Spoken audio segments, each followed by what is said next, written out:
안녕하십니까. 오늘 아침은 좀 쌀쌀하던데요. 행복한 아침 이재용입니다. 안녕하세요. 장예인입니다. 내일이 어버이날이라 선물 신경 쓰이실 텐데 건강식품들 많이 하시잖아요. 네. 근데 건강식품 중에 혈관 건강 생각하는 식품들이 있는데 혈관 얘기하면 콜레스테롤 빼놓을 수가 없습니다.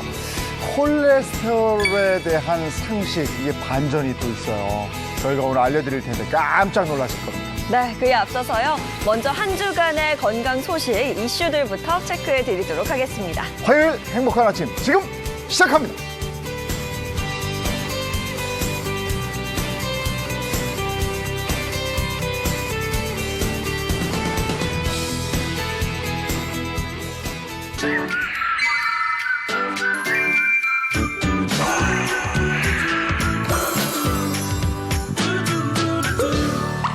연휴가 끝나고 이제 일주일이 본격적으로 시작된 아침인데 어떻게 연휴 동안 즐거우셨습니까? 괴로우셨습니까? 어쨌든 오늘부터 새로운 적응을 하셔야죠. 네. 건강 핫 이슈부터 시작하도록 하겠습니다. 오늘도 한방내과 전문의 한동화 선생님, 민혜영 가정의학과 전문의 개그맨 김경식 씨 어서 오세요. 안녕하세요. 안녕하세요. 네, 이번 주에도 안녕하세요. 좋은 소식 있고 별로 안 좋은 소식이 있고 이렇죠. 저 좋은 소식과 또 조심해야 되는 소식이 있는데요. 날씨도 많이 풀렸고 네. 또 5월 하면 가정의 달이기도 하고 나들이의 달이기도 하잖아요. 그래서 요즘 외출하시고 또 이제 많이들 가족 단위로 놀러 가시는 분들 많으실 것 같아서 네. 주의하셔야 되는 소식 먼저 좀 준비했거든요. 네, 알겠습니다. 과연 어떤 소식일지 건강 굳은 배드로 준비해 봤습니다. 함께 하시죠. 네, 이번 주 살짝 걱정스러운 소식인데요. 바로 어린이 수족구병 주의보라고 합니다. 네. 이맘때가 되면은 어린이 수족구병 주의보, 유치원에서부터 통지서에서 날아오고 학교에서도 그 통지문으로 날아오거든요. 우리 아이도 유치원 다닐 때 이게 또 발병이 돼가지고 입안에 이 버섯 같은 게 막 펴가지고 어우 막 밥을 못 먹으니까 애가 막 울고불고 해서 고생했던 적이 있었습니다. 네. 확실히 경험을 해보시니까 네. 설명을 잘해주시네요. 근데 지금 학교 통지서에서 날라오고 어린이집 통지서에서 날라오는 이유가 간단해요. 전염성이 굉장히 강하기 때문이거든요. 근데 이 수족구병의 특징이 굉장히 강한 전염성이 있다는 것과 또 하나는 요즘처럼 한창 기온이 오르고 실내 활동이 증가하는 여름철 시기에 특히나 발생 위험이 높아진다는 거죠. 그래서 기온이 오르는 시기에 특히 취약한 계층은 취약전 아동, 그러니까 5세에서 7세 정도 아동을 특히나 좀 주의를 하셔야 되고요. 네. 작년 한 해만 해도 이 수족구병으로 병원을 찾은 취약전 아동, 그러니까 5세에서 7세까지 아동이 무려 8만 8천여 명 정도에 달했다고 해요. 굉장히 많죠. 특히 이 환자들이 4월에서 5월 날이 풀리면서 본격적으로 증가를 했고 6월을 지나서 7월에 정점을 찍었습니다. 저게 확실히 날씨하고 관계가 있나 봐요. 5월부터 네. 시작해서 7월에 더워질 때 확 올라갔다가 다시 내려가게 되는데 근데 저 수족구병은 아이들만 걸리는 게 어른들은 걱정 안 해도 되나요? 주로 좀 그렇게 잘못 알고 계시는 분들이 많으세요. 수족구병은 홍역이나 수두처럼 주로 아이들에게만 걸린다라고 생각을 하는데 네. 아이들을 주로 돌보게 되는 부모님들이 아이들에게서 옮는 경우가 많거든요. 그런데 사실 수족구병은 증상이 그렇게 심한 편이 아니고 특히나 성인들에게 있어서는 증상이 경하게 지나가는 경우가 많은데 문제는 본인의 증상은 경하더라도 옮길 수가 있다는 예. 거죠. 전염. 네, 전염성 때문에 좀 주의를 하시는 게 좋습니다. 이 수족구병 걸리면 이 손발이 좀 붉게 올라오는 거 확인할 수 있었거든요. 버섯 핀다니까요. 네, 실제로 그렇죠. 화면에 나오죠. 저렇게요? 아파요. 물집 잡히고. 애들이 밥을 못 먹는다니까요. 맞아요. 이 수족구병이요. 근데 이름과 증상이 딱 일치를 해요. 수족구라는 이름 자체가 손, 발, 입을 말하잖아요. 그래서 딱 손과 발, 입에 주로는 저런 붉은 발진이나 물집이 주로 생기게 되거든요. 네. 근데 대부분은 저런 국소적인 증상으로 끝나기는 하지만 심한 경우에는 발열, 그러니까 즉 열이 동반이 되는 경우도 있고요. 하지만 대부분의 경우는 한 일주일 정도 충분히 휴식을 하면 좋아지니까 저절로 기다리시면, 그러니까 충분히 쉬면서 저절로 기다리면 대부분은 호전이 되긴 합니다. 그러니까 저게 이게 충분히 쉬면서 저절로 호전이 된다는 게 뚜렷한 무슨 치료약이 없는 모양인데. 예. 정확하게. 어떻게 전염이 돼요? 근데 저게. 일단 전염성이 굉장히 높다 그랬잖아요. 네. 그러니까 병변으로 인해서 옮게 되는데 아무래도 손이나 발 그리고 입에 있다 보니까 터치, 물집 같은 것들 이렇게 만지면서 전염되는 경우가 많으니까 아이들은 어린이집에서 서로 만지거나 장난감 같은 걸 통해서도 옮을 수가 있고요. 입안에 있을 경우에는 사실 말하거나 기침을 하면서 우리 비말 감염이라고 해요. 네. 그러니까 작은 입자들이 공기 중에 떠다니니까 좀 심한 경우에는 정말 공기 재채기에도? 접촉으로도 그렇죠. 앞에서 재채기를 한다거나 기침을 잘못해도 옮을 수가 있어서요. 전염성이 강한 만큼 이런 것에 대해서 좀 주의가 필요하고 그래서 특히나 어린이집 같은 곳에서 한 아이만 걸린다고 걸리면? 해도 전체 집단 발병이 될 가능성이 높은 거죠. 가면 안 되겠네, 걸리면. 맞아. 아니 아까 그래서 치료약이 없다고 했는데 진짜 치료약이 없는 거예요? 아니 병원 가서 약 처방 받으면 의사 선생님이 그냥 해주시긴 처방해 주시던데 하죠. 치료약이 없는 거예요? 네, 원인이 정확하게 말하면 바이러스예요. 근데 한 바이러스를 먹지는 않아요. 그러니까 특별하게 이 균을 죽일 수 있는 치료를 하는 건 아니고 아이가 너무 많이 불편했을 때, 그러니까 열이 많이 나면 해열제 이런 식으로 증상에 맞는 증상을 완화시키는 약을 주로 주게 되는데요. 아까 말씀드린 것처럼 잠깐 김경식 씨 얘기하신 것처럼 입안에 물집이 잡히거나 하면은 입안이 다 헐다 보니까 아이들이 주로 잘 먹지를 않아요. 그러면서 열까지 나면 그렇죠. 탈수가 오는 경우가 맞아요, 왕왕 맞아. 있거든요. 그럴 경우에는 반드시 수액 치료 같은 것들을 좀 받으셔야 되기도 하고요. 수액 치료? 예, 대부분은 이제 충분히 쉬면 좋아지고 한 일주일 정도 유병 기간 겪으면은 대부분은 좋아진다고 말씀을 드렸잖아요. 네. 하지만 아주 일부에서는 뇌수막염이나 마비 증상 같이 좀 심한 합병증이 올 수도 있기 때문에 아이가 열이 너무 심하게 나거나 많이 보채는 경우, 유병 기간이 너무 길어지는 경우에는 반드시 병원 찾으셔서 의사와 충분히 상담을 하시는 게 좋습니다. 네. 이거 예방할 수 있는 방법은 뭡니까? 대부분의 이런 질병 예방 방법은 똑같은 것 같아요. 개인 위생을 철저히 하는 거거든요.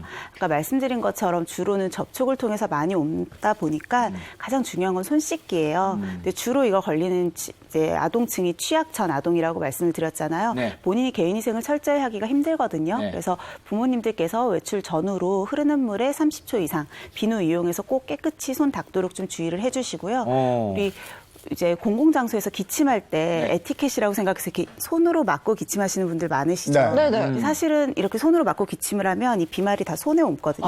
근데 우리가 이 손을 제일 많이 사용을 하게 돼요. 그래서 가능하면 손으로 막지 마시고 뭐 손수건이나 휴지를 사용하시는 게 가장 좋겠고 이런 게 없을 경우에는 소매 위쪽 이용해서 이렇게 해서 막으시는 게 좋아서요. 이런 식으로? 네, 특히 요즘같이 야외 활동 많고 또 사람들 많은 곳 갈 때는 이런 개인 위생이나 기침하는 방법을 부모님들께서 반드시 교육을 시켜주시는 게 좋습니다. 전에 우리 뉴스에 많이 나왔잖아요. 네네네. 이렇게 하고 하는 거. 네. 그리고 손 씻는 거는 정말 이게 기본이자 완성인 것 같아요. 이게 예방법이라니까 꼭 실천해 주시고 네. 혹시라도 내 아이가 이 속병 걸렸으면 어디 공공장소에 보내면 안 된다는 네. 거. 예. 좋은 소식은 뭡니까? 네, 지금 뭐 시청자 여러분들 네. 많이 우울하실 텐데. 네. 네. 좋은 네. 소식은 닭고기 닭고기 많이 먹으면 위암이 예방된다. 지금 이제 수족구 들으시고 많이 우울해지셨을 거예요. 네. 맞아요. 손 씻은 지가 네, 언젠데. 네. 그 재밌는 이야기 해드리면 이 기침을 드라큘라 기침이라고 하죠. 드라큘라 드라큘라 기침 하시고. 아니 근데 우리 저 닭고기를 워낙에 많이 좋아하니까 네네. 그러면 저게 위암이 예방된다. 좋은데요? 네. 그 이제 서울대 가정의학과에서 네. 이제 연구를 했는데요. 실제로 이제 그 작년 11월 달까지 발표된 국제 학술지에 네? 43개 유관 논문들을 메타 분석을 했어요. 메타 분석이라는 거는 이제 비슷한 주제로 이렇게 연구한 논문들을 모아서 분석을 해봤더니 네. 닭고기와 같은 백색육을 많이 섭취한 군이 적게 섭취한 군에 비해서 위암 발병 위험도가 20%가 낮더라. 그러니까 많이 먹으면 많이 먹을수록 닭고기 같은 백색육은 위암 발병을 낮추더라고요. 예. 백색육이요. 네. 그렇죠. 사리가 흰살이 그 백색육이라고 그러는데. 맞습니다. 네. 20%면 대단한데. 많이 줄었죠. 오리 같은 경우는 뭐예요? 오리는 빨간색이잖아요. 네, 그 많이들 착각하시는 것 중에 하나가 오리 색깔은 이제 붉은색이긴 한데 네. 네. 영양학적으로 오리도 백색육입니다. 그래서 이제 닭고기뿐만 아니라 오리, 뭐 조류를 보통 이제 백색육이라고 생각합니다. 네. 그러면 원장님 가공육이나 적색육은 어땠나요? 이제 보통 이제 적색육은 우리가 흔하게 말하는 소고기나 돼지고기를 적색육이라고 하고 가공육은 뭐 베이컨, 뭐 소세지 이게 가공육이잖아요. 네. 네. 근데 이제 적색육을 많이 먹은 집단은 위암 발병률이 41%나 높았고 가공육은 적색육보다 좀 높아서 57%나 됐습니다. 예. 저거 좋아하는 거. 그러게 얼마나 맛있는데 저거. 저기 자주 소세지 먹는데. 넣어줘야 되는데.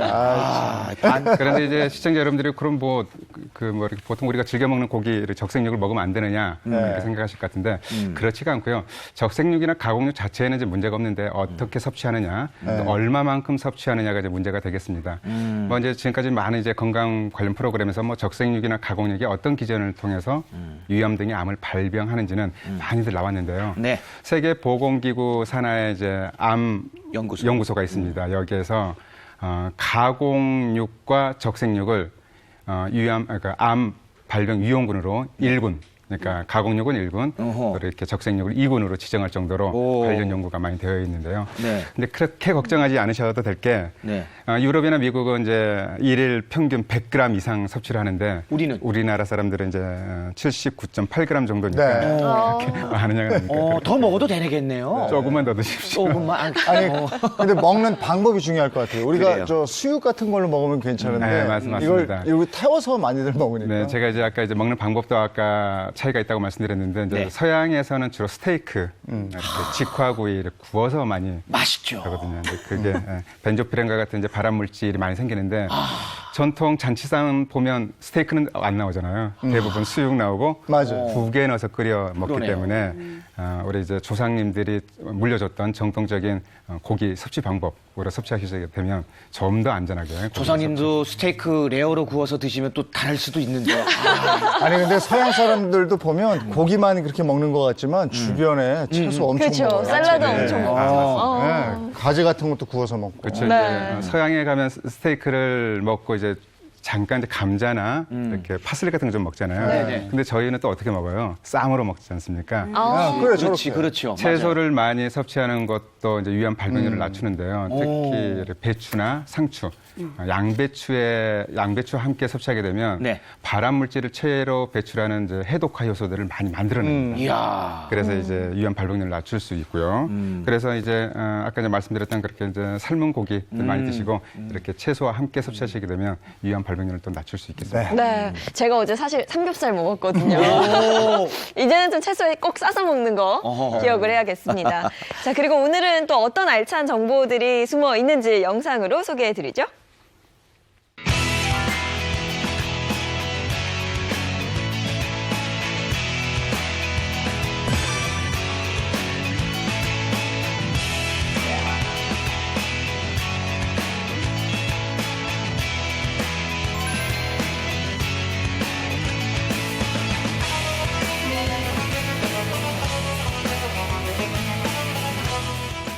네, 콜레스테롤 관련 얘기하겠습니다. 콜레스테롤이 높으면 안 좋다, 관리해야 된다, 이렇게 우리가 알고 있는 거거든요. 예. 저도 난생 처음 듣는 소리예요. 왜 그 TV 광고만 보더라도 콜레스테롤은 낮추고 DHA는 높이고 이거 광고를 이렇게 많이 하는데 보통 이제 낮은 게 좋은 거 아닌가요?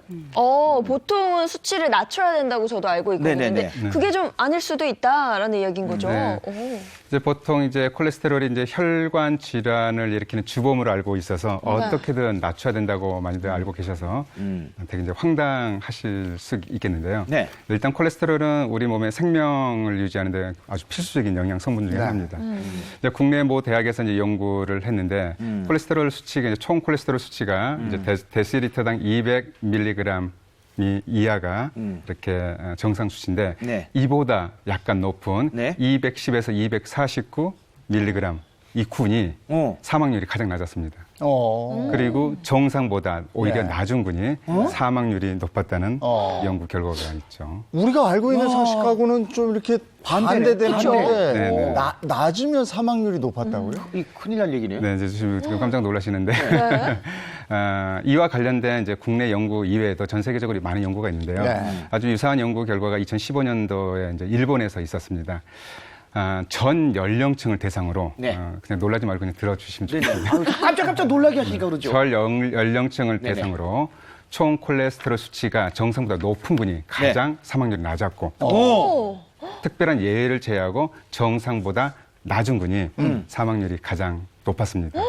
그리고 이러한 이제 경향성은 고연령층에서 이렇게 좀 민감도가 높게 나이가 나타나는 많을수록. 거죠. 네, 네.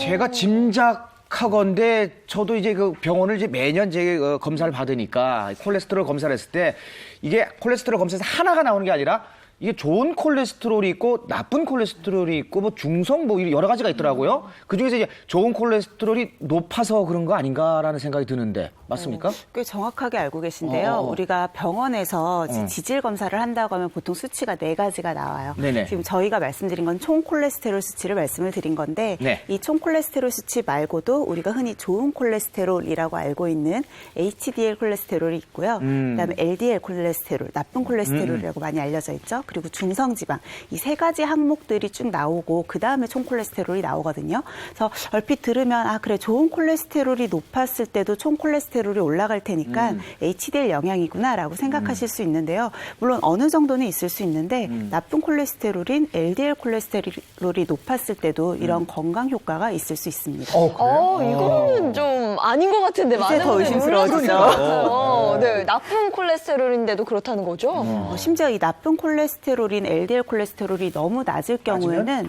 뇌졸중이 증가할 수 있습니다. 뇌졸중이요? 뇌졸중은 보통 이제 콜레스테롤이 높으면 이제 아유 그렇죠.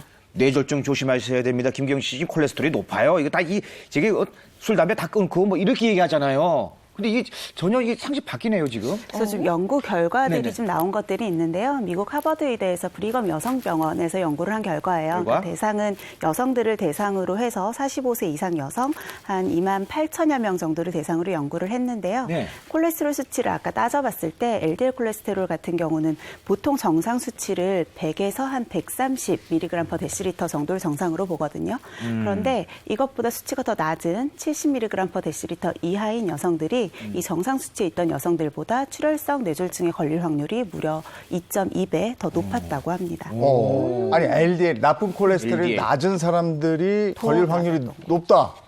이거 우리 상식을 완전히 뒤엎는 건데. 근데 그 실험할 때 말이에요. 똑같은 환경이었냐. 이것도 중요한 거 아니에요? 어떤 사람 뭐 담배 피거나 술 마시거나 맞아요. 아니면 가족력이 있거나 이런 거 염두에 두지 않았나? 사실 그래서 이런 식으로 비교군 연구를 할 때 반드시 하는 것 중에 하나가 대상자들의 평균을 맞추는 거예요. 그러니까 지금 얘기한 대로 뇌졸중에 영향을 줄 수 있는 인자들 보면 뭐 나이나 성별, 흡연 여부도 있고요. 그리고 또 하나가 바로 고지혈증 약을 먹고 있는지 여부. 이런 식으로 결과에 영향을 줄 수 있는 인자들을 모두 보정을 한 후에도 역시 같은 결과가 나왔습니다. 야 그럼 좋은 콜레스테롤 HDL은 어떤 영향을 끼쳤습니까? 우리가 HDL이 좋은 콜레스테롤이라고 하는 이유가 혈액 중에서 이렇게 콜레스테롤이 돌아다니잖아요. 네네. 이걸 간으로 이동시켜서 대사를 하도록 만들기 때문에 오히려 혈액 중 콜레스테롤 수치를 낮출 수 있어서 좋은 콜레스테롤이라고 하거든요. 그러면 뇌졸중 위험증을 줄일 수 있을 것 같은데 의외로 LDL 콜레스테롤은 별로 긍정적인 효과가 없었어요. 그러니까 이걸 정리를 해보면 나쁜 콜레스테롤, LDL 콜레스테롤도 꼭 필요하다. 필요하다. 뭐 이런 얘기죠. 네, 다시 한번 이렇게 정리를 해드리면 이제 네. LDL이라고 하면 이제 보통 이제 그렇게 오잖아요. L이니까 L. 나쁜 애, 나쁜 니은을 똑같다. 니은. 이게 참 이제 문제 중에 하나예요. 무작정 LDL은 나쁘다고 이제 알고 계신데 그렇지가 않습니다. LDL은 저밀도 지방 단백질이죠. 그런데 이제 이 친구들은 우리 몸에서 이제 콜레스테롤 같은 화학 물질을 세포로 이동시키는 역할을 하는데요. 그래서 이제 세포막을 형성하고 뇌의 산화를 방지하는 역할도 합니다. 그리고 이제 면역 체계에도 이제 관여를 하면서 예. 비타민 D 중요한 거 많이 아시잖아요. 비타민 D나 또 남성 호르몬, 여성 호르몬, 또 이렇게 스트레스와 대항하는 부신에서 분비되는 호르몬의 올료 역할을 해요. 그리고 이제 소화를 돕는 담즙산의 올료도 되는데요. 그래서 어떻게 보면 LDL은 너무 많으면 문제가 되지만 네. 어느 정도 수치에서는 우리 몸에 꼭 필요한 필요하다. 성분이라고 볼 수 있겠습니다. 그런데 중요한 것 중에 하나가 이 LDL 콜레스테롤이 치매를 아까 이제 중풍 말씀하셨는데 치매까지 예방한다는 연구 결과가 중요하네. 있습니다. 네. 치매까지. 아니 지난주에 우리 치매 얘기하면서 네. 제가 이 귓주름 때문에 굉장히 걱정을 많이 했잖아요. 귓불주름. 근데 있네. 이게 LDL이 그런 치매 예방에 도움이 된다니까. 야 이게 좀 그죠? 응? 아직도 이제 놀라워요. 계속 계속 놀라고 계신데. 네. 아 놀라워요. 미국 이제 신경학회에서 발표된 연구 결과인데 LDL 콜레스테롤이 뇌 손상 정도를 낮춰주더라. 그래서 이제 질환별로 따져봤더니 뇌졸중과 치매를 예방하는 효과가 있더라고 이제 한 거죠. 그런데 이제 실제로 이제 LDL 콜레스테롤이 이제 동맥경화나 심혈관 질환을 일으키는 건 맞습니다. 그래서 이 질환으로 인한 사망률을 높이는 건 맞는데 네. 그 이외의 질환에서는 도움이 될 수도 있다. 좋은 면도 있다.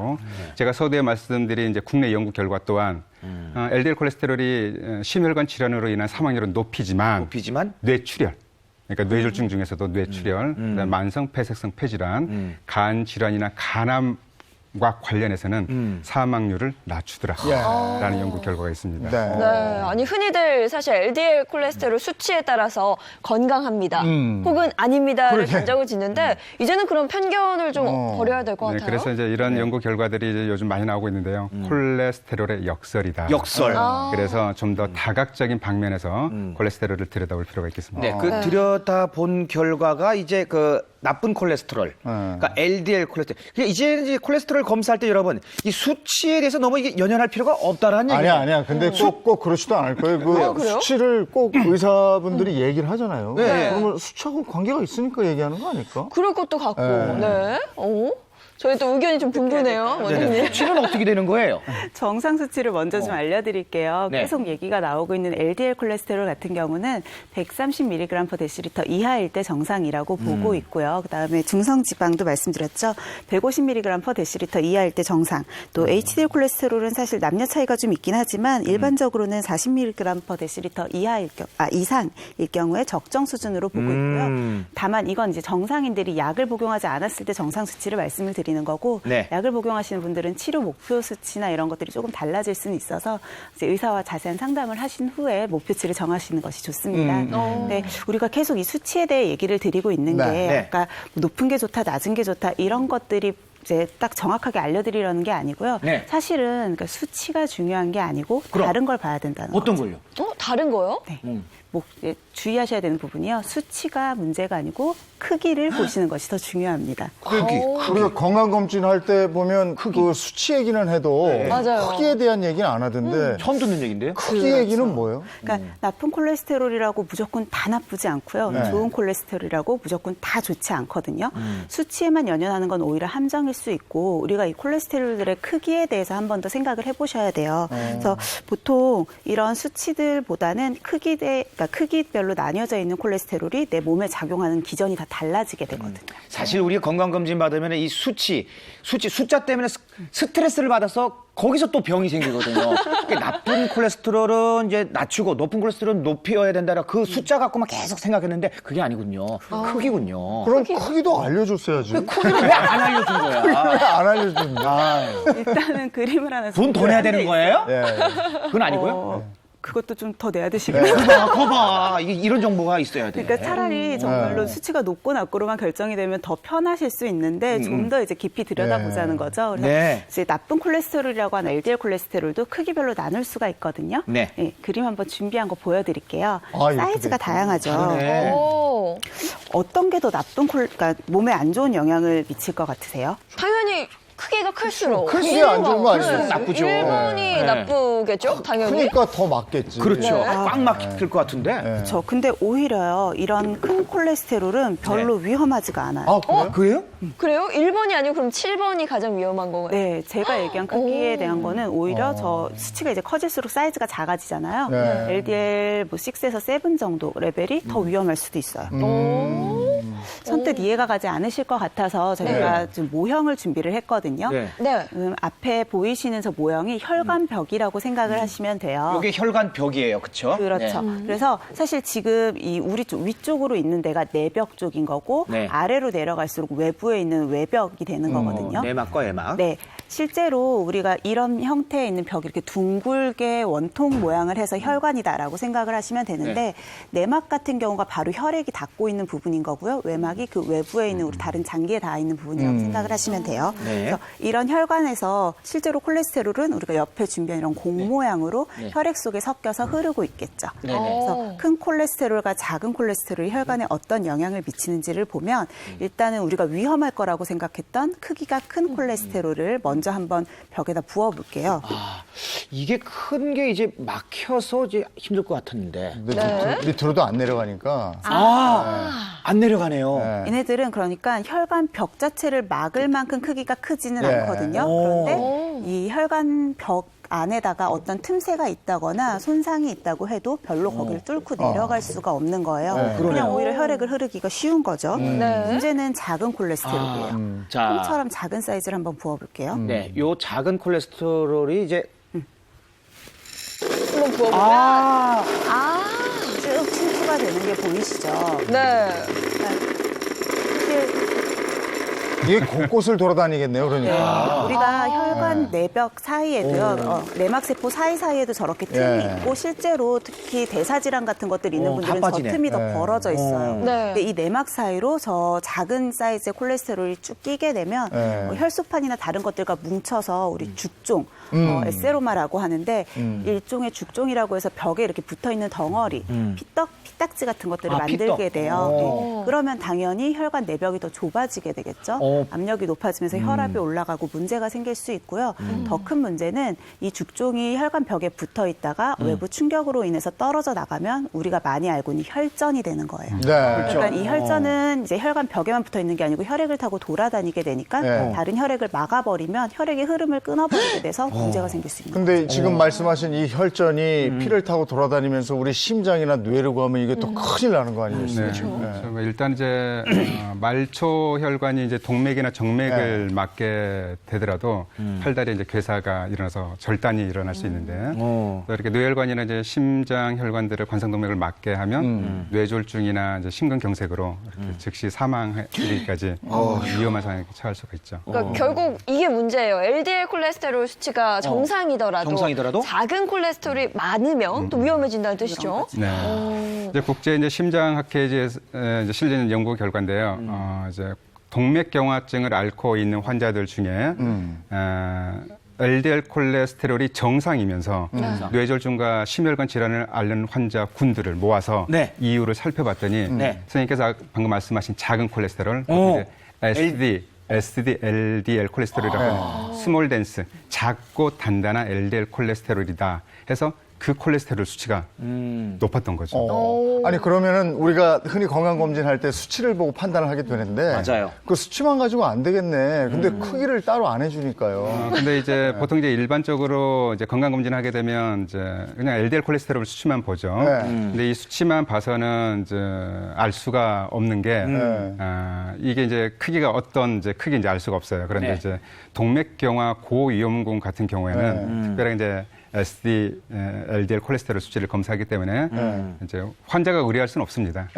의사 선생님께서 그러니까 궁금하면 의뢰할 수 있는데 네. 대부분 여러분들께서 이제 병원에서 검사하는 LDL 콜레스테롤 수치만 가지고도 의사 선생님들 잘 판단하세요. 그런데 의사 선생님이 봐서 이렇게 딱 봤더니 고위험군이네, 동맥경화 위험군이네 그러면 특별하게 추가적으로 검사를 해봅시다라고 하실 거니까 걱정 안 하셔도 될 것 같아요. 그러면 그 고위험군이라는 판단 기준은 뭡니까?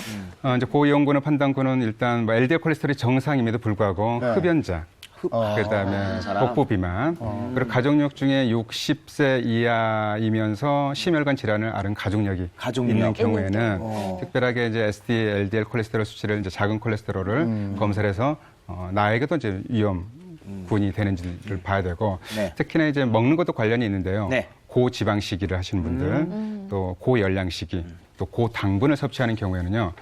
우리 몸 간에서 이제 LDL 콜레스테롤을 만드는 이제 효소 중에서도 특히 작은 LDL 콜레스테롤을 만드는 효소가 많이 늘어나거든요. 그런 경우는 시기에도 특별하게 이제 신경을 쓰시면 지금 여러분들께서 이제 우리 MC 분들처럼 깜짝 놀라실 텐데 조금은 안심할 수 있을 겁니다. 야, 이 작은 콜레스테롤 이걸 신경 써야 되겠네. 네. 근데 그거 저 비싸요? 그 검사 추가로 하면 비싸요? 아니 의사 선생님이 저기 알아서 해준다고. 아니 본인이 원해도 된다니까. 원하면. 네, 원해도 검사를 할 수 있는데 일반적인 검사는 아니기 때문에 일단 비보험이기는 하고요. 그런데 안 되는구나. 예, 막 그렇다고 영상 검사만큼 고가는 아닙니다. 기본적으로 혈액 검사이기는 하거든요. 그래도 내가 좀 불안하다 하면 해야 되는 거니까. 해봐야죠. 어느 정도 비싼지는 모르겠지만 하여간 뭐 불안하다 그러면 해봐야죠. 네. 근데 LDL 콜레스테롤 말고 또 우리가 신경 써야 되는 게 있다면서요? 네, 우리가 LDL 콜레스테롤 콜레스테롤 일단 첫 번째는 크기에 대해 주목을 하라고 말씀을 드렸고요. 두 번째는 산화된 LDL 콜레스테롤을 주의하셔야 됩니다. 아니 콜레스테롤이 산화가 된다는 얘기는 또 처음 듣는데 산화 같은 경우는 왜 공기와 맞닿는 게 산화잖아요. 맞아요. 콜레스테롤이 산화된다는 처음 들어봐요. 사실 공기 중이 아니고 이제 몸에 혈액을 돌아다니는 콜레스테롤이 어떻게 산화가 될까 싶으실 수 네네네. 있는데요. 바로 활성산소와 닿으면 산화가 되겠죠. 산소. 네, 우리 몸에서 활성산소가 노화나 뭐 암을 유발해서 안 좋다라는 건 많이 들어보셨을 거예요. 네. 이게 콜레스테롤까지도 산화를 시켜서 안 좋을 수가 있는데요. 사실 일반적인 LDL 콜레스테롤은 콜레스테롤 자체가 그렇게 끈적끈적하진 않기 때문에 혈관벽에 잘 달라붙지가 않습니다. 그런데 활성산소와 만나서 산화가 된 콜레스테롤은 훨씬 더 끈적끈적한 성질을 갖게 되고요. 쉽게 말하면 얘기하신 것처럼 공기 중에 닿는 철 같은 부분들 보면 빨갛게 녹슬잖아요. 네네. LDL 콜레스테롤도 그런 식으로 산화가 될 수 있다는 거죠.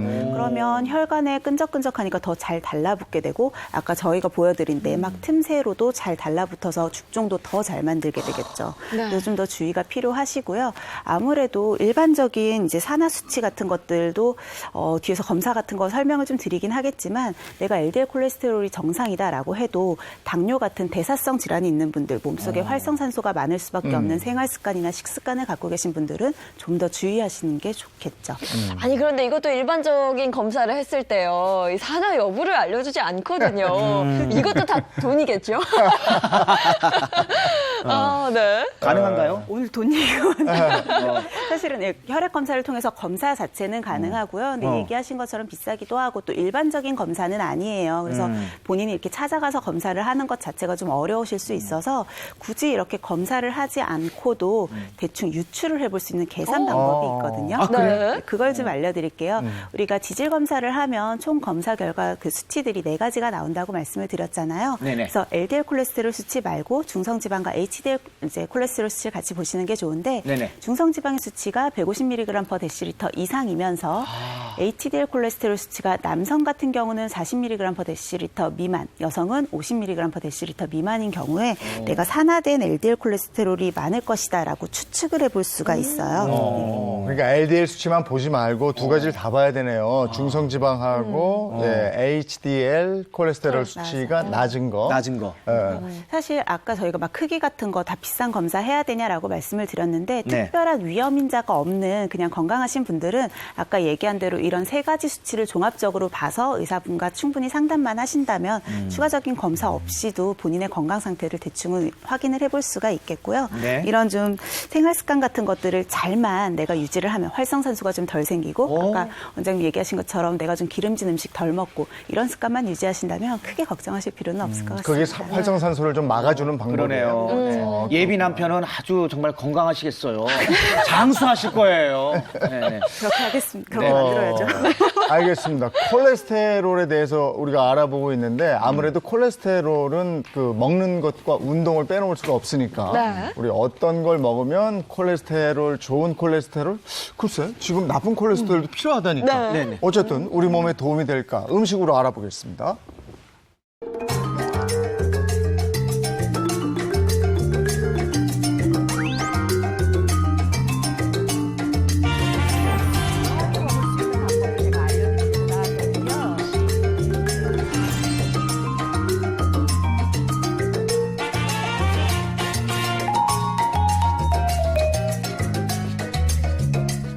이보은 요리연구가입니다. 어서 오세요. 어서 오세요.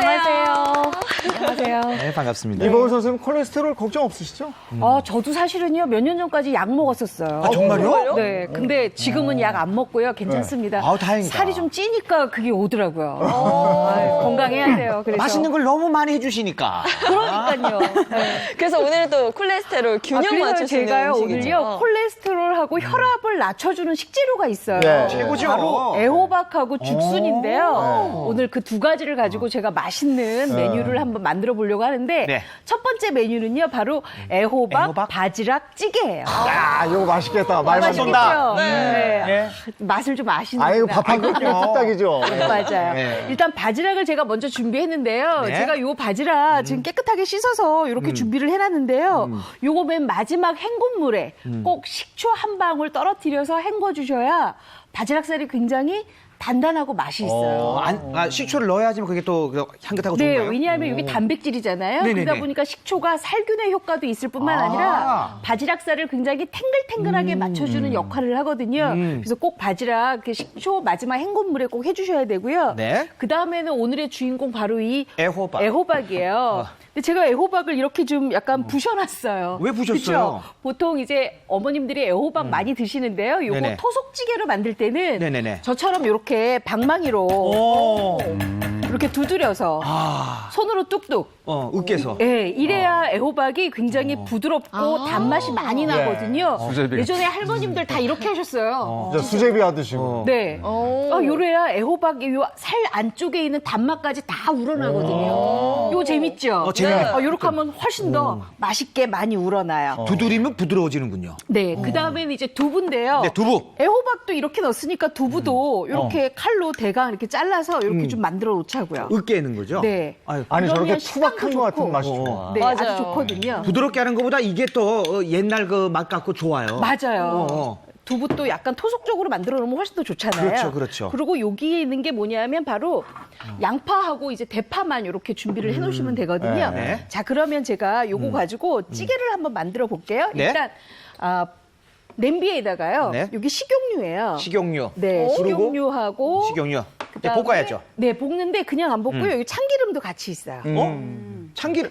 보통 요리에서 참기름은 맨 마지막에 넣는 게 참기름 아니까 향긋한 향을 그쵸. 맡으려고. 예, 네. 예. 근데 저는 요거를 지금 식용유하고 같이 넣는데요. 네. 요 양파하고 요 호박 먼저 넣고 제가 설명을 해드릴게요. 예, 예. 이렇게 해서 먼저 이렇게 볶으면은요, 이 참기름의 향이 네. 애호박의 안에까지 스며들기 때문에 나중에 배는구나. 기름이 둥둥둥 뜨지 않고 굉장히 단맛이 많이 나는 감칠맛을 낼 뿐만 아니라 우리가 참기름은 발연점이 좀 낮잖아요. 네네. 그렇기 때문에 발연점 높은 식용유랑 같이 이렇게 볶아줘야 타는 것을 방지하니까 훨씬 좋죠. 맞아, 맞아. 자, 이렇게 볶고 난 다음에는요, 제가 바지락 살을 넣어야 되는데 바지락 살 넣기 전에 하는 게 있어요. 네. 바로 고춧가루. 고춧가루? 고춧가루도 벌써 넣어요? 네, 지금 넣어요. 그래야 고춧가루가 둥둥둥 떠다니지 않고 잘 흡수가 되거든요. 그다음에 국간장. 팁이네. 네, 오, 국간장. 국간장. 네, 이렇게 하고 요거 다진 마늘까지만 요따 좀 넣어주세요. 양념을 제대로 네. 해서 다 벨 수 있게. 그렇죠. 여기에다가 이제 바지락살을 이제 넣어요. 이제야 이제 바지락은 네. 이제 맨 마지막에. 네. 그래서 이렇게 볶아주시면은요, 요게 그 고춧가루랑 국간장의 요 향 때문에 굉장히 재료에 흡착이 잘 되면서 부드럽거든요. 향이 좀 올라오죠? 올라와요. 네. 아우, 배고파. 자, 이렇게 좀 됐으면 여기에다가 넣어야 될 물이 있어요. 물. 바로 그냥 물이 아닌 것 같은데요? 예, 여기 다시마거든요. 제가 다시마 맹물에다가 이 다시마를 건다시마를 한 30분 정도 이렇게 담궈놨어요. 왜요? 그럼 굉장히 감칠맛이 우러나는 다시마 우린 국물이 되거든요. 그렇죠. 요걸 부어주세요. 그냥 맹물보다 다시마를 넣는 이유가 아이, 있군요. 그렇죠. 이렇게 넣어야지 훨씬 더 찌개 자체가 네. 조금 뭐랄까 바듯하게 맛있게 만들어지거든요. 네네. 요거 가지고 이제 한 소끔 끓여내시면 돼요.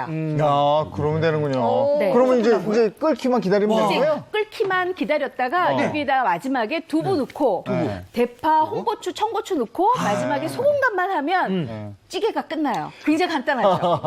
너무너무 간단한데 이렇게 기대가 돼요 벌써. 네, 그렇죠. 근데 어떤 분들은 애호박 이 찌개 할 때요, 텁텁하다고 씹으면 빼는 분들도 있던데 장단점이 있어요. 그거는요. 애호박이 사실은 여름 채소거든요. 네네. 한여름이 되면은 애호박이 나중에 씨알이 좀 굵어져요. 그럴 때는 좀 빼시지만 네. 지금은 애호박 살 자체가 살집 자체가 굉장히 달고 맛있을 때라 그리고 씨알이 굉장히 얇아요. 지금은 다 잡숴주신 분이 있습니다. 그렇구나. 네. 네. 간을 소금으로 하시는 분 되는데 그 새우 네. 주스로 하면은 또 괜찮지 않을까요? 제가 처음에 여기다가 국간장 넣었잖아요. 국간장 넣기 때문에 오늘은 새우젓 빼고, 그다음에 바지락살이 있기 때문에 새우젓 빼고, 맨 마지막에 소금만 간하시면 됩니다. 요런 그러면 방법. 우리가 끓는 거 바글바글 끓일 기다리면서 거예요. 네. 애호박이 콜레스테롤에 좋다 이러셨잖아요. 이게 어떤 도움이 되는 겁니까? 근데 애호박뿐만 아니라 이제 일반 호박도 도움이 많이 됩니다. 네. 미국 이제 임상영양학회 이제 연구 결과를 보면 호박 자체가 콜레스테롤 수치를 낮춘다는 연구 결과들이 있는데요.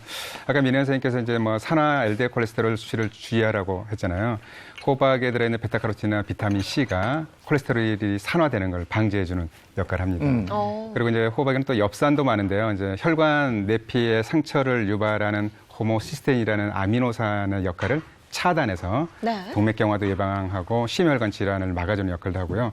또 식이섬유도 굉장히 풍부하죠. 그래서 뭐 대변을 이제 편하게 보기 위해서 장 건강에도 도움이 되는데 역시 콜레스테롤 수치를 낮추고 혈당 수치도 낮춰서 또 동맥경화나 이제 심혈관 질환을 예방하는 효과도 있으니까 네. 많이 섭취해 보시면 좋겠습니다. 네, 호박이 혈관 질환에 좋고 그리고 같이 들어간 두부도 콜레스테롤에 상당히 좋다라는 이야기 들었거든요. 네, 이제 보통 이제 두부 하면 떠오르는 영양소가 단백질이잖아요. 근데 두부에는 이제 여러분 콩기름 아시죠? 네. 두부에도 기름 성분이 들어가 있어요. 근데 이제 불포화 지방산 중에 리놀렌산 성분이 많고 또 사포닌 하면 대부분 인삼, 홍삼 떠올리는데 콩에도 사포닌 성분이 많습니다. 오. 이제 이러한 성분들이 이제 콜레스테롤 수치를 조절하면서 또 노폐물을 제거하기 때문에 혈관을 청소하면서 동맥경화도 예방하는 효과도 있죠. 네. 이 이외에도 이제 저기에 들어가 있는 재료 중에 콜레스테롤에 도움이 되는 재료가 또 하나 있어요. 하나 더 있어요? 보셨잖아요. 콜레스테롤 그러면 저 옛날에 양파 많이 맞습니다. 예, 양파 껍질 끓인 물 네, 먹기도 네. 하고. 예. 그 재료 중에 있다 그러니까 뭐 맞추세요? 양파 넣으셨잖아요. 네. 근데 이제 이번 선생님께서 요리에 넣으신 양파는 흰 양파, 껍질을 벗긴 양파예요. 네. 네. 껍질이 벗겨진 흰 양파에도 황아리 성분이 있어서 혈관 건강에 도움이 되는데 특히 도움이 되는 게 껍질에 많은 퀘르세틴이라는 성분이죠. 네. 이 퀘르세틴은 이제 폴리페놀 성분의 일종으로 혈관을 튼튼하게 하면서 혈압을 낮추는 작용도 하고 자체적으로 콜레스테롤 수치를 이렇게 낮춰서 예방하는 역할도 하는데 식품영양학회지 연구 결과를 이제 보니까 10주 동안만 양파를 꾸준하게 먹였더니 총 콜레스테롤 수치가 14%, 16%나 낮아졌고 동맥경화 지수는 15%나 낮춘다는 연구 결과가 있습니다. 그런데 이제 중요한 게 인터넷에 보면 이런 팁이 나와요. 양파 껍질을 다려 드실 때 너무 오래 끓이면 맛이 써지니까 조금만 다려 드세요라고 나와요. 그러면 이제 밑에 댓글이 고마워요. 그런데 그렇게 하시면 안 됩니다. 푹 삶아야 돼. 푹 삶아야 돼요. 네. 양파 퀘르세틴은 1시간 때 가장 추출률이 네. 높기 때문에 네. 쓴맛이 강하면 강할수록 효과가 좋습니다. 네. 그래서 쓴맛을 두려워하지 마시고 1시간 예. 이상 끓여서 알겠습니다. 쓴맛을 즐기시기 바랍니다. 예, 늘 댓글도 꼼꼼히 챙기는 한동안 원장님. 근데 제가 한 가지 첨언을 하자면은요. 보통 양파 껍질을 이렇게 음식에 넣을 수는 없잖아요. 그래서 네. 어디다 많이 넣느냐? 바로 국물 낼 때 많이 국물 낼 넣으시면 때. 아주 좋습니다. 네. 그래서 양파 껍질 버리지 말고 모아놨다가 그래야 되겠어요. 깨끗하게 씻어서 한번 말린 다음에 네. 국물 내시면 훨씬 더 좋습니다.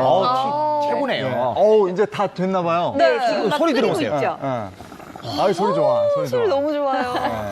여기에다가 네. 아까 제가 으깨놨던 두부만 이렇게 넣고 한 소끔만 끓이면 요거 아주 맛있겠죠. 맛있는 소리, 네. 향. 자, 이렇게 해서 요거 끓여놓고요. 네. 그다음에 여기에다가 대파만 이렇게 올려서 끓이고, 그다음에 약간 좀 빨간색 들어가면 훨씬 더 맛있어 보여요. 그렇죠. 자, 이렇게 해서 한 소끔만 끓일 거예요. 아우, 맛있겠다, 저거. 저 비주얼도 비주얼이- 최고예요. 예.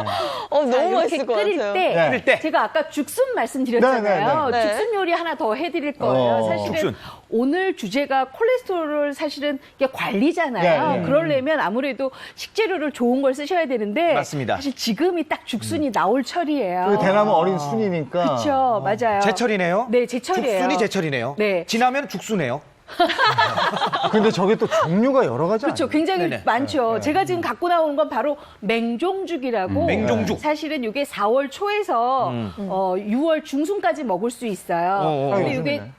우리가 죽순 그러면 가장 많이 잡수시는 게 바로 이 맹종죽이에요. 맹종죽. 네. 근데 요거는 한 20m까지 크기 때문에 우와, 그래요? 죽순일 때만 드셔야 되거든요. 네. 그리고 가장 좋은 게 요게 맹종죽이고요. 맹종죽은 어디서 사요? 이런 걸 시장에서 요거는요. 파는 맹종죽 주세요 그러거든요. 요거는 요새 시장에 가면은요, 사실 요렇게도 판매를 하지만 껍질 다 벗겨서 네. 삶은 다음에 우려서 판매도 하니까요. 그거 네. 잡수시면 되고요. 네. 그렇지 않으면 요새 인터넷 쇼핑하시면 네, 맹종죽. 치면은 판매하는 곳 많으니까 네. 그렇게 해서 구입하셔도 괜찮습니다. 네. 근데 맹종죽 다음에 나오는 게 뭐냐면 바로 분죽이라는 건데요. 분죽. 이 분죽은 사실은 5월 중순부터 네. 6월 말까지 우리가 먹을 수가 있고요. 요 맹종죽보다는 굉장히 가늘고 그다음에 예. 굵기가 좀 얇습니다.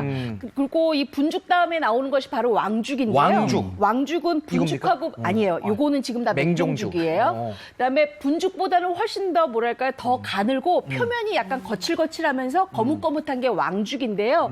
요 왕죽은 6월 중순부터 7월 초까지 나오는 게 왕죽인데 사실 이 죽순이요 네. 엄청 많이 자라요. 엄청 자라기 때문에 우리가 비 오고 나면 쑥쑥 자라죠. 우죽순이라는 맞아. 말이 있죠. 아, 그게. 그 말이 바로 그래서 예. 나오는 말이거든요. 네. 그래서 죽순은 딱 40여일 정도 우리가 먹을 수 있으니까 이때 가장 잘 찾아 드시는 게 가장 좋습니다. 네. 일단 죽순은요. 요게 아무래도 손질이 가장 어려워요. 그래요. 이렇게 껍질 다 벗기고 난 다음에 죽순 요렇게 나오면 요거를 끓는 물에 1시간에서 2시간 정도 익히시면 되는데 조금 딱딱하다 이럴 경우에는 2시간 정도 삶으시면 되고요. 아니면 1시간 정도 삶은 다음에 5시간에서 한 6시간 정도 찬물에 담궈요? 예, 우려 놓으세요. 끓이는 거는 센 불입니까? 아니면 중불입니까? 한 중간불 정도. 중간불 정도로? 네, 그렇게 해서 이렇게 우려 놓으시면 아린 맛이 없는 죽순을 드실 수가 있거든요. 네네네. 죽순은 그 아린 맛 있으면 못 먹잖아요. 네, 네, 그래서 맞아요. 요거 준비한 거 가지고 요렇게 납작납작하게 죽순에 빗살무늬 있는 쪽으로 이렇게 해서 요거 썰어 놓으시고요. 아린 맛은 어떻게 빼는 건가요? 지금 제가 말씀드린 것처럼 한번 삶고 그다음에 우려내고 근데 그 물을 갖다 그냥 보통 맹물이면 돼요? 쌀뜨물에 하시면 가장 쌀뜨물. 쌀뜨물로. 맞아요. 자, 그 다음에 요건 김치인데요. 김치 이렇게 채 썰어서 놓아주시면 되고요. 요새 묵은지들이 좀 많이 있으니까 이런 거는 좀 씻어서 양념을 없앤 다음에 하시는 게 다음에? 좋습니다. 그러면 제가 한번 요거 볶아볼까요? 네네. 자, 식용유를 좀 두르고요. 네. 식용유 두르고. 네, 식용유 두르는데 여기 지금 참기름이 있어요. 네. 자, 식용유 두르고 이렇게 죽순하고요. 네. 그다음에 김치하고 김치가 들어가서 이제 새콤하고 이제 감칠맛이 또 나겠네요. 그렇죠. 약간 좀 네네. 깊은 맛이 나겠죠. 그렇죠. 그다음에 이게 지금 대파예요. 대파하고 네. 그다음에 마늘. 이거는 마늘이에요. 마늘 넣고 요거를 좀 한번 묻혀주세요. 네네네. 보통 어머님들 이렇게 따로 그릇 하시면 귀찮아하시니까 저처럼 이렇게 후라이팬에 같이 해서 이렇게 한번 묻히세요. 그래야 팬에서 간이 바로. 좀 많이 들거든요. 네. 근데 이렇게 묻힐 때 요게 지금 국간장이에요. 어어. 국간장도 조금 이렇게 넣고 같이 묻혀주세요. 이거 뜨거운데 조심하세요. 뜨겁진 않습니다. 지금 그래요? 아직 별로. 네, 네. 이렇게 묻혀주세요. 저게 죽순은 중국 요리에 많이 들어가잖아요. 그쵸, 맞아요. 중식에서. 이렇게 김치가 들어가서 하니까 아 이건 우리 음식인데 이렇게 훅 나요. 자, 이렇게 해서 요거 좀 볶아주세요, 이제. 네네네. 네. 이제 볶을 때 뭘 넣냐 하면 아무래도 좀 구수한 맛이 좀 나면 더 좋으니까. 제가 할게요, 예. 네. 구수한 맛을 내기 위해서 네. 참기름. 이렇게 아니에요. 여기 들기름이에요. 들기름. 네. 들기름 이렇게 넣어주시고요. 네네. 그 다음에는 요게 마지막에 넣어야 될 거가 바로 뭐냐 하면 바로 저는 이 들깨가루를 넣거든요. 근데 들깨가루를 그냥 넣게 되면 들깨가루가 이렇게 돌아다니면서 수분을 흡수해서 죽순 요리가 굉장히 뻑뻑해져요. 그래서 그걸 좀 피하기 위해서 요게 지금 다시마 우린물이거든요. 네. 다시마 우린물에서 다시마는 건져 놓고 네. 들깨가루를 섞어요. 그 다시마 우리 물에다가 네. 바로 섞어요. 같이 이렇게 그럼 뭉치지 버무려주세요. 않고? 아주 좋죠. 네. 어. 이렇게 볶아졌으면 네네. 아까 제가 국간장만 했잖아요. 그래요. 그러니까 약간의 소금으로 슬쩍. 간을 조금 더 맞추고요. 네. 네. 그다음에 짠, 요게 뭔지 아세요? 뭡니까? 안에 뭐 김 아니에요? 네, 김이에요. 가위로 안 자르고 왜? 김을 가위로 자르면 어머님들이 싫어하세요. 지저분해진다고. 떨어지고 네, 그러니까. 그러니까 그냥 어우, 이렇게 튀기다. 비닐에다가 부셔서 같이 넣어주세요. 그 김가루는 다 비닐 안에 있으니까. 그렇죠. 네. 자, 네. 그러고 난 다음에는 여기에다가 더 맛있게 보이기 위해서 이렇게 빨간 고추 넣고요. 자, 마지막에 들깨가루. 네 들깨가루 즙을 이렇게 부어서 많이 잔치 요리 볶아주세요. 같아요. 많이 볶아주세요. 맛있겠다. 많이 볶아주세요. 이렇게 많이 볶으시면 네. 완성이 됐어요. 오. 굉장히 간단하죠. 네. 요거는 죽순만 삶고 우려놓고 채 썰어 놓으면 완벽하게 되는 반찬이에요. 오. 뭔가 고소한 냄새가 나지 않아요? 지금? 네, 들깨가루 냄새가. 향이 고소한데요. 오. 아주 고소하죠. 네. 네. 앞에 있는 저는 정신을 못 차리겠습니다, 이거. 아우. 된장이나 우렁이 없으시죠? 된장 우렁이요? 네. 된장 우렁 오늘 준비를 안 했는데. 제가 어렸을 때 네. 네. 죽순하고 된장 우렁을 어머니가 묻혀주셔갖고 그래요? 그 생각이 나서 맛이 그렇구나. 없겠습니다. 예. 죽순 이렇게 많이 준비해 놓으시면은요, 그냥 죽순 밥 같은 거 해 드셔도 아주 좋습니다. 어렸을 때는 참 많이 먹었거든요. 네. 오. 집에서도 뭐 차릴 때요 없는 거 이렇게 얘기하면 한 대 맞아요. 왜 네가 가서 없는 사와. 얘기하냐고. 네, 집에 가서 해 먹겠습니다. 있는 걸로 잘 해내는 게 이제 지혜죠. 엄마들의 지혜죠. 어머님들도 그거 잘하시니까요. 그럼요. 자, 이렇게 해서 네. 이게 지금 다 완성이 된 것 같거든요. 제가 네. 그릇에 한번 좀 담아 볼게요. 예. 네. 자, 그릇 준비할까요? 네. 아이고, 야, 이거 저 그릇에 담으시는 동안에 레시피 한번 보겠습니다. 네. 네 맘도 모르고 다 불어와 Flower sunshine 완벽한 하늘 사실 너와 그릴 수 있다면 얼마나 좋을까 좋았다고 말하기가 무서워서 내 곁에 맴돌고 있는 난 어떤 뭐고 다 필요 없어 나는 내 곁에 있고 싶어 딱 붙어서 소리를 띠고 내게 말해 별 보러 갈래 Listen to our favorite songs 좋아하는 노래 듣고 떠들다 보면 We drive away 어느새 멋진 바다 위로 별들이 쏟아져 내려 Can't you see the stars? They call it Milky Way 쏟아져 머리 위로 요거 봐요.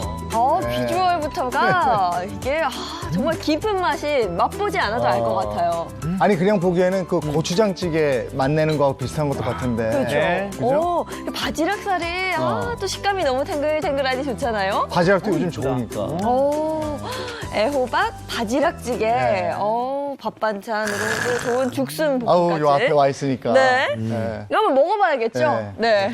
일단 저희가 드실 동안은 질문 안 할 테니까 일단 맛있게 드세요. 일단 먹자고요. 네, 일단. 일단 예, 시식을 하겠습니다. 네. 제가 질문할까봐 바지락국수를 한 입 넣었는데 드셨어요? 너무 아삭아삭해요. 근데 사실 지금이 바지락철이에요. 어때요? 한 그릇 잡수시니까 바지락 어떠세요? 너무 탱글탱글해요. 네. 바지락 살집이 굉장히 탱글탱글하죠. 네. 오, 해양수산부에서요. 네. 바로 5월의 수산물로 요 바지락을 정했다 그래요. 세상에. 그래서 인터넷 쇼핑몰, 우체국 쇼핑몰 있죠? 그다음에 맞다. 인터넷 수산시장, 그다음에 인터넷으로 주문할 수 있는 수협.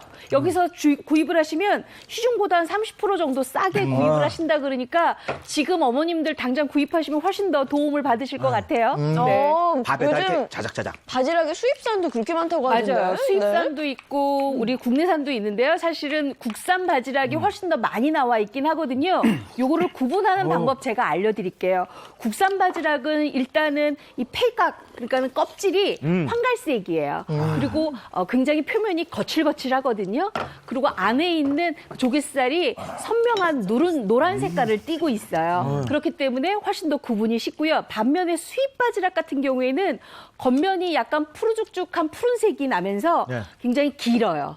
그리고 표면이 아주 매끈하거든요. 대신에 안에 있는 속살, 그러니까 우리가 조갯살은 굉장히 누르스름한 선명하지 못한 색깔이니까 되도록이면 국산 바지락 구입하시는 것이 훨씬 더 맛있는 바지락 찌개를 드실 수가 있는 방법이겠지요? 네. 제가 만족도가 너무 좋아졌는데 네. 아까 우렁이 여쭤봤잖아요. 네. 지금 괜찮아요.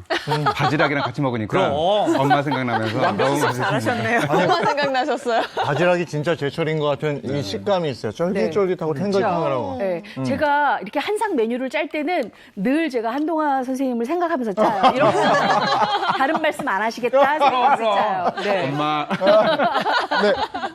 이 죽순도 요즘이 제철이라고 그랬잖아요. 네네. 죽순이 특히 콜레스테롤 조절하는 데 도움이 되는 식단이에요. 네. 죽순도 영양가가 굉장히 높은데요. 네. 단백질도 굉장히 많고 비타민, 미네랄이 풍부합니다. 그리고 이제 칼륨 수치가 굉장히 높아요. 그래서 짜게 드시는 분들 지금 이게 이렇게 애호박이 들어가 있는 찌개가 약간 짠 듯해도 문제가 되지 않는 게 죽순의 칼륨 수치가 굉장히 많아서 나트륨 배출을 촉진시키기 때문에 고혈압을 예방하는 데 도움이 되고요.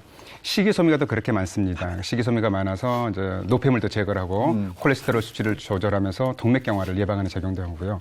대나무를 보면 성질이 이렇게 막힌 기운을 뚫어주는 작용을 하거든요. 네. 죽순도 그런 비슷한 효능이 있어서 스트레스를 예방하고 불면증에도 도움이 됩니다.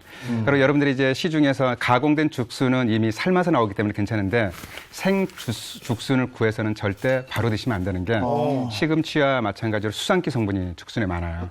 그래서 그냥 드시게 되면 수산 칼슘을 형성해서 결석을 만들어내기 때문에 또 이제 아까 아린맛 말씀하셨는데 아린맛 제거하기 위해서는 이보은 선생님 방법대로 그렇게 하셔야 그 아린맛이 티로신 대사산물에 의해서 아린맛이 나는 거거든요. 여러분들 토란 드시면 이렇게 입안이 네네, 아르라고 맞아요. 그런 느낌 있잖아요. 똑같은 상황이 발생하니까 절대 생으로 드시면 안 되겠습니다. 근데 생으로 드시는 분들도 있던데. 그 저 죽순 초회라고 그래가지고. 그것도 다 아린 맛을 뺀 후에 만드신 거니까요. 생으로라고는 생각 안 하셔도 됩니다. 그렇구나. 김치 들어가서 너무 새콤해갖고 맛도 아주 좋아요. 그렇죠. 식감도 좋고. 맛반찬으로 좋고 그냥 이거는 뭐 술안주로도 좋을 것 같은데. 아침부터. 네.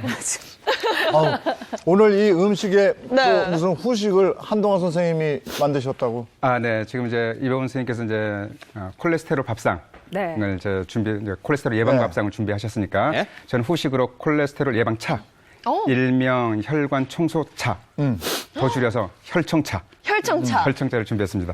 이건데 한번 드셔보실까요? 제가 한번 따라 드려볼게요. 요거는 우리 일단 맛을 한번 보시고 이게 네. 뭔지 한번 맞춰보실게요.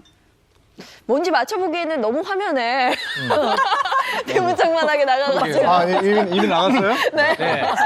나만 아유, 못 봤네. 뭐 네. 손발이 척척 맞네요.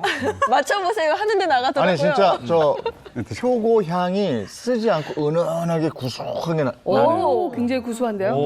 이거 제가 지금 병원에서 직접 끓여온 거거든요. 그래요? 와, 너무 좋다. 좀 식었나 모르겠어요. 어때요? 한 원장님, 네. 영혼을 일찍 여네요. 아까 우리 PD들이 여기서 끓이고 있었어요. 레시피를 제가 정정했습니다. 레시피를 제가 알려드렸어요. 레시피가 좀 나올 텐데요. 한번 볼까요?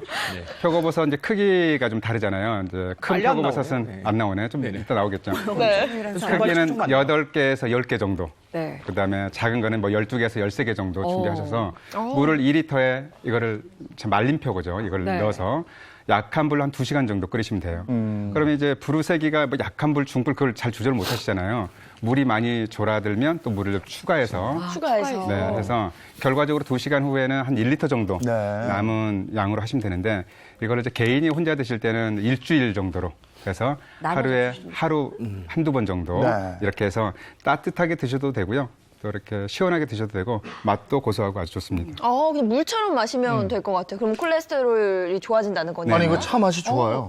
네. 달큰하기도 하고. 맛있죠. 되게 이렇게 여러분들 처음 드셔보신 분들은 아마 다른 차 못 드시고 이 표고버섯 차를 이렇게 애용하실 수 있겠는데요. 이제 표고버섯은 전통적으로 위장 기능을 튼튼하게 하면서 혈관 건강에 굉장히 도움이 많이 되는 네. 버섯으로 알려져 있죠. 여러분들이 많이 아는 이제 버섯의 좋은 성분인 베타글루칸 성분이 많아서 항암, 면역력을 증강시키기도 하고 그리고 이제 콜레스테롤이나 고혈압을 낮추는 성분들도 굉장히 풍부해서 보통 혈관차 버섯 중에 혈관차면 표고버섯입니다. 네. 그런데 이제 간혹 주의하되실 분들이 있어요. 표고버섯 알레르기가 있는 분들이 계세요.